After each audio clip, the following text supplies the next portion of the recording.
رسول اللہ صلی اللہ علیہ وسلم نے ایک حدیث قدسی بیان کی کہ اللہ فرماتا ہے،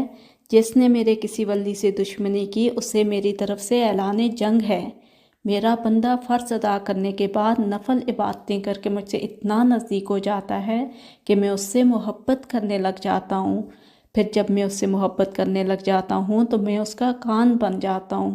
جس سے وہ سنتا ہے، اس کی آنکھ بن جاتا ہوں جس سے وہ دیکھتا ہے، اس کے ہاتھ بن جاتا ہوں جس سے وہ پکڑتا ہے، اس کا پاؤں بن جاتا ہوں جس سے وہ چلتا ہے، اور اگر وہ مجھ سے مانگتا ہے تو میں اسے دیتا ہوں، اور اگر وہ کسی دشمن یا شیطان سے میری پناہ طلب کرتا ہے تو میں اسے محفوظ رکھتا ہوں۔